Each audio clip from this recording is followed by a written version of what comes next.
और झारखंड में जिस कुर्सी पर हेमंत सोरेन बैठा है, उस कुर्सी पर बैठाने वाला कौन था आपको मालूम है? झारखंड आंदोलनकारियों के लिए कभी एक शब्द बोला है? कभी झारखंडियों के लिए बात किया है? इसलिए आज जितना भी झारखंड आंदोलनकारी वो भी हेमंत सोरेन का विरोध में जाएगा। झारखंड मुक्ति मोर्चा को बहुत बड़ा चोट पहुंचा, जहां चंपैदा जो है इतना दिन से कोल्हान टाइगर वो अभी भाजपा में शामिल हो गए।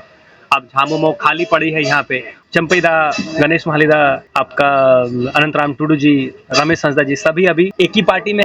तो बहुत कुछ झारखंड में इस बार समीकरण बदलता हुआ नजर आ रहा है। आज हेमंत सोरेन की सरकार जो थी, संथाल परगना में रोने की चर्चा हो रही है, पूरा हिट में है। 6 जिला में सरासरी मैंने पूरा रिफ्यूजी लोग भर गया है। आज चंपैदा आज भाजपा में आने के कारण यहाँ का 40% संथाल भाजपा से जुड़ गया। अभी सरायकेला में चंपई का तो बहुत प्लस पॉइंट है।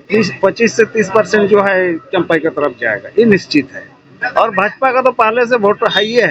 14 से लेकर 2019 तक भाजपा की सरकार भी रही। 5 साल का हेमंत सोरेन का भी कार्यकाल रहा। तो रघुवर की सरकार जो था आम जनता तक काफी सराहनीय था और बहुत टाइट था। आज झारखंड मुक्ति मोर्चा की सरकार बनने के बाद पैसा के बिना हेमंत सोरेन की सरकार में काम नहीं हो रहा है। आज आप देख लीजिए ना, ऊपर से नीचे तक आदिवासी के लिए जितना मोदी काम किया वही सरकार अभी तक नहीं की। आज आदिवासी के लिए क्या नहीं किया बताइए? राष्ट्रपति बना दिया, आदिवासी के लिए हर चीज सुविधा दिया। आज आदिवासी भी है, बाबूलाल मरांडी है, अर्जुन मुंडा है, सीता सोरेन अभी तो आ ही गया। इस तरह से आदिवासी विरोध होने से तो ये लोग को सम्मान देता ही नहीं। परिवर्तन तो होगा निश्चित रूप से।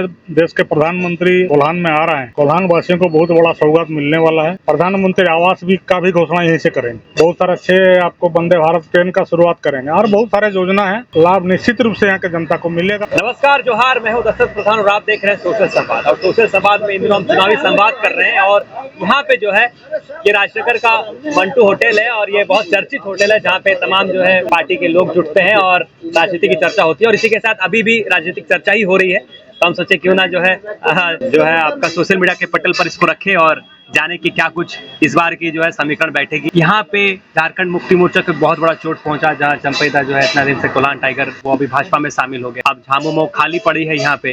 चारों कोना जो है सभी लोग, चंपैदा, गणेश महालिदा, आपका अनंतराम टुडू जी, रमेश हंसदा जी सभी अभी एक ही पार्टी में है और चारों कोना एक ही पार्टी में है। 5वां कोना कौन होगा, क्या कुछ मंथन है। और जो बदलाव हुआ है चंद दिनों में, जो बदलाव हुआ है झारखंड में, बहुत परिवर्तन हुआ है। जैसे संथाल की भी बात करें तो संथाल में भी तिकोनिया लड़ाई जो था, वो तिकोनिया लड़ाई अभी तीनों प्रतिद्वंदी जो है एक ही पार्टी पर है।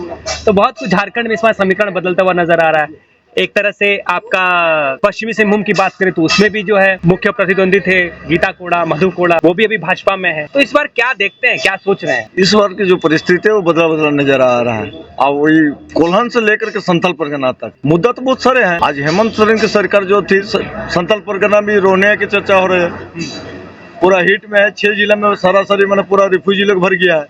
संथाल परगना काफी असर पड़ने वाला है। आज चंपैदा आज भाजपा में आने के कारण यहाँ का 40% संथाल भाजपा से जुड़ गया। अभी पहले जो भाजपा में संथाल लोग ना के बराबर 10% भी नहीं था। अब हम लोग को नजर समझ में आ रहा है कि 40% के आसपास संथाल लोग भाजपा। क्या लगता है संथाल लोग कन्वर्ट होंगे? क्योंकि जो जिस तरह से लगातार 25-30 सालों से जिस तरह उनका एक जुड़ाव था तीर धनुष छाप से, वो छाप से इतना जल्दी जहन से निकल कर जो है वो कोई दूसरा पार्टी को वोट कर पाएंगे? कुछ तो आएगा, पूरा नहीं आएगा ये आप लोग को लग रहा है? पूरा नहीं आएगा, कुछ आएगा। चंपई का यहाँ मोटा मोटी माहौल ठीक है। और एक तरफ जो है हेमंत सोरेन जी का भी जिस तरह बीते 4-5 दिनों में जिस तरह उन्होंने सौगात दिया है, जो बिल माफी को लेकर गांव में लोगों में खुशी जो है दिख रही है। इस तरह किसी का 60,000, किसी का 35,000, किसी का 80,000 बिल माफ हुआ है। इसी के साथ मैया सम्मान योजना के तहत में कल दूसरा किस्त भी आ गया। कर्म के पूर्व संध्या उन्होंने जो है एक बड़ी सौगात देते हुए सम्मान भी दिया है। तो क्या लगता है इन चीजों को जो है यहाँ सरायकेला विधानसभा, इन चीजों की क्या असर देखने को मिलेगा? सरायकेला में चंपई का तो बहुत प्लस पॉइंट है। बीजेपी आने के बाद चंपई सोरेन का जीत भी निश्चित हो गया। और आदिवासी का जहाँ तक बात है, इधर आने का भी एक कारण है, उसका आदिवासी के साथ व्यक्तिगत संबंध भी है, जिसके चलते आदिवासी टूट करके उसके तरफ जाएगा। कम से कम नहीं तो उन्होंने से 25 से 30% जो है चंपई की तरफ जाएगा, ये निश्चित है। और भाजपा का तो पहले से वोट हाई है। और जहाँ तक सवाल आप बोले मैया सम्मान और क्या क्या सम्मान, हाँ बिजली माफी पहले क्यों नहीं किया? अगर इतना ही करने का था। झारखंड में जिस कुर्सी पर हेमंत सोरेन बैठा है, उस कुर्सी पर बैठाने वाला कौन था आपको मालूम है? यहाँ का झारखंड आंदोलन करी था। आंदोलन करने के बाद झारखंड में सबसे झारखंड राज हुआ। राज होने के बाद उसने झारखंड का चेयर मिला और झारखंड का चेयर मिलने के बाद अभी तक उसने माया सम्मान बहुत सम्मान दे रहा है। झारखंड आंदोलनकारियों के लिए कभी एक शब्द बोला है? हेमंत सोरेन से सवाल कीजिए, कभी झारखंडियों के लिए बात किया है? तो इसको, ये तो आंदोलनकारी भी सब समझ गया है इस बार। जितना आज आंदोलनकारी जब लड़ के आंदोलन में झारखंड ले सकता है तो इसको उखाड़ फेंकने में क्या लगेगा, आप बताइए। इसलिए आज जितना भी झारखंड आंदोलनकारी वो भी हेमंत सोरेन का विरोध में जाए। आज तक घोषणा नहीं किया, आज तक नहीं, क्यों नहीं किया? दूसरा बहुत घोषणा करके जा रहा है। लुभाने वाली है। ये तो लुभाने वाला बात है, इलेक्शन आ रहा है इसलिए लुभाने वाला बात है। वो तो कोई भी आएगा तो लुभाने वाला बात करेगा। 2014 से लेकर 2019 तक भाजपा की सरकार भी रही, वो भी उनके भी जो कार्यकाल रघुवर दास की रही वो भी जहन में आप लोग का होगा, आप लोग भी नजर रखे होंगे, और बहुत पुराना नहीं हुआ इसलिए जहन में होगा। और 5 साल का हेमंत सोरेन का भी कार्यकाल रहा, बहुत सारी चीजें जो है आरोप तो लगते रही है। लेकिन ये 2 कार्यकाल में क्या कुछ भिन्नताएं देखते हैं, क्योंकि हालांकि इसका कार्यकाल भी खत्म होने ही वाला है, ये जो 2019 का। देखिए, ये दोनों रघुवर की सरकार जो था प्रशासन से लेकर के आम जनता तक काफी सराहनीय था और बहुत टाइट था। ऑफिसर सही नहीं चल रहा था। आज झारखंड मुक्ति मोर्चा की सरकार बनने के बाद 2019 के बाद तो ऑफिसर सही चल गया। कहीं भी जाइए, कोई ऑफिस जाइए, पैसा के बिना हेमंत सोरेन की सरकार में काम नहीं हो रहा, यही फर्क है। ऑफिसर लोग हावी हो गया, रघुवर के पीरियड में ऑफिसर लोग माने हावी नहीं हो रहा, यही फर्क है। कारण है कि शासन टाइट थी, सरकार टाइट करके रखी हुई थी। इसी के साथ जो चंपैदा जिस तरह लोकसभा चुनाव में प्रचार प्रसार हुआ, यहाँ पे उनका बार दौरा हुआ, चाहे बस्सा के मैदान में काफी बार आए, यहाँ भी आए। उसके बाद एक ही चीज़ों पर चर्चा हुआ कि आदिवासी विरोधी भाजपा सरकार आदिवासियों के खिलाफ में कार्य करती है।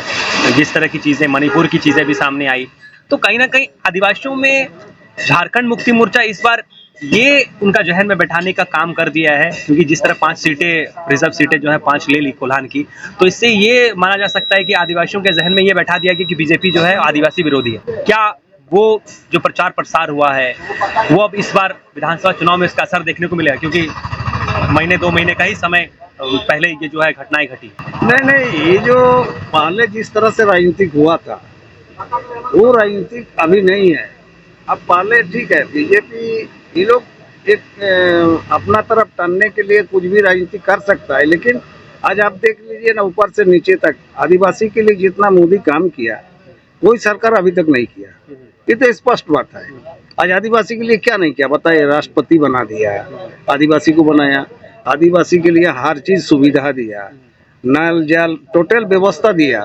लेकिन अभी तक ये लोग को समझ में नहीं, ये लोग को एक ही चीज कन्वर्ट किया कि बीजेपी आदिवासी दिकू पट्टी है, ये लोग कन्वर्ट करके उसको थोड़ा यह कर दिया। लेकिन आज का दिन में चंपैदा को भी समझ में आ गया कि ये अधिक दिन राजनीतिक नहीं टिकेगा, इसलिए वो भी सोच समझ करके ही जो है भाजपा में चला गया। और आदिवासी विरोधी कहीं नहीं, हमको तो कहीं नहीं देखता है।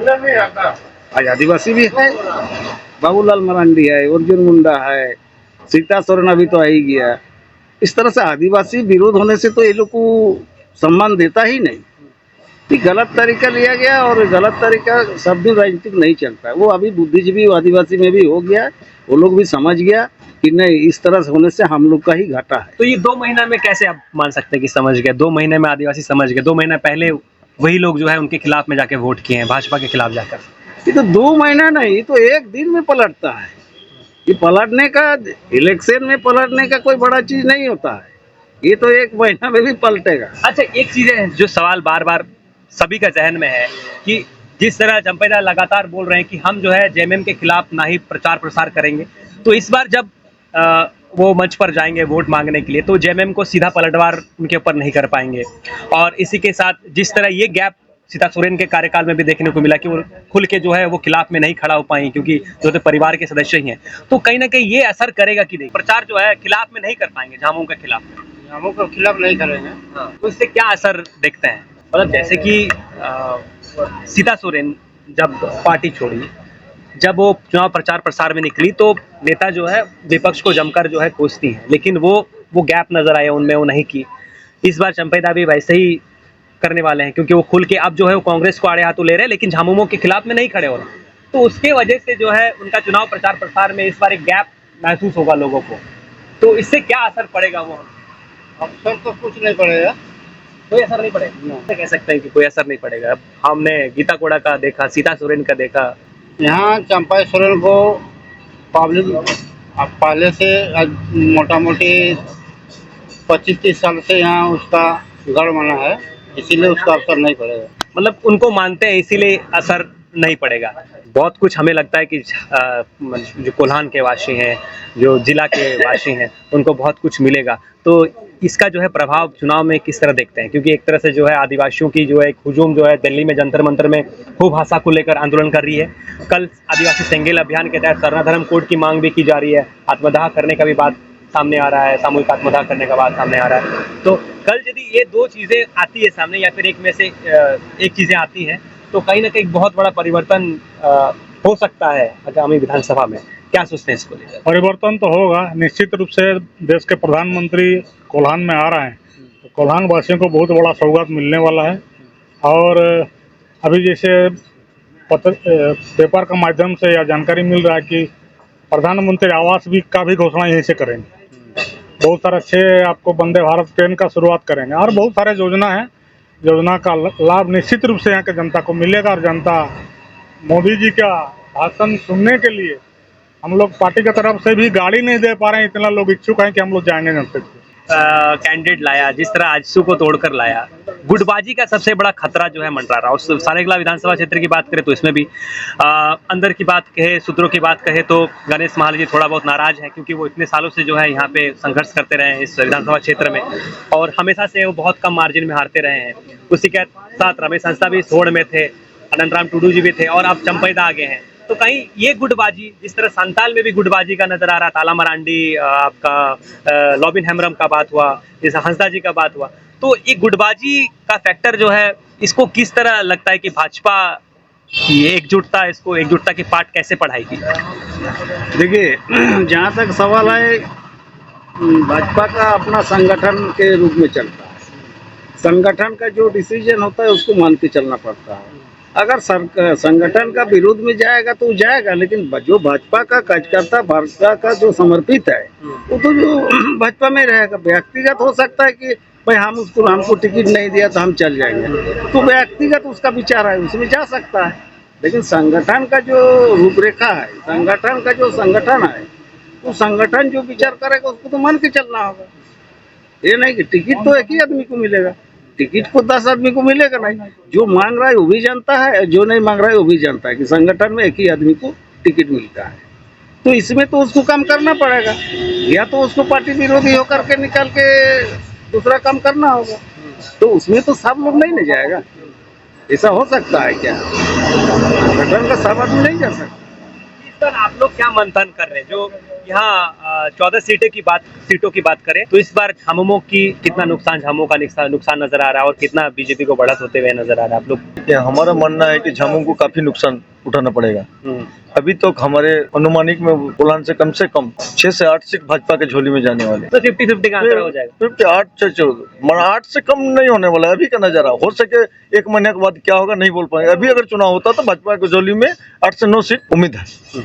अभी यदि चुनाव होता है तो 8 सीट भाजपा के झोली में आ सकती है। ये समीकरण किस तरह का आप लोग चर्चा कर रहे हैं या फिर किस तरह का जो है इसको आकलन किए हैं? देखिए, मेरा विचार से तो 14 का 14 सीट आएगा इस बार कोल्हान। आकलन ऐसा है, अगला बार चुनाव में जैसे हम सीकेपी का बात करते हैं, सीकेपी में आंसू लड़ गया था, बीजेपी लड़ गया था, तो भाजपा का वोट का डिवाइड हो गया था। जगन्नाथपुर में वही स्थिति था, जेवीएम लड़ा था। इस बार तो एक ना जेवीएम लड़ रहा है ना आंसू लड़ रहा है, बीजेपी लड़ेगा, कहीं कहीं आंसू लड़ेगा। इसलिए 14 का 14 सीट भारतीय जनता पार्टी की झोली में जाएगा। हर जगह जो तिकोनी लड़ाई थी, आप सिर्फ एक ही सब डायरेक्ट है, तीनों कोना अब एक ही पार्टी में है। इसलिए निश्चित रूप से 14 का 14 सीट भाजपा यहाँ से जीतेगा। तो इसी के साथ हम जो है राजनगर के आज इस होटल में चर्चा कर रहे थे। वरिष्ठ लोग हैं हमारे साथ, पार्टी के लोग भी हैं और इसी के साथ जनता भी हैं जो आकलन करते हैं, बैठते हैं, विचार विमर्श करते हैं क्या कुछ हो रहा है। और संथाल से लेकर जो है आज कोल्हान तक हमने पूरी चर्चा को यहाँ पे रखा और इसी के बाद जानने का प्रयास किया क्या कुछ इस बार की चुनावी गतिविधि रहेगी। अब हमारे जो स्पेशल एपिसोड चल रहा है चुनावी संवाद, इससे जुड़े रहिए और लगातार अब जो है हम ग्रामीण क्षेत्रों में भ्रमण कर रहे हैं, वहाँ भी हम जानने का प्रयास करेंगे जो आदिवासियों की जो वोट है, जो हमेशा से ड्राइविंग फैक्टर रही है, जो हमेशा से जो है जीत और हार तय करती है, वो इस बार कितना कारगर होगी ये हम जानने का प्रयास कर रहे हैं। तो जुड़े रहिए हमारे चैनल से। बहुत बहुत धन्यवाद।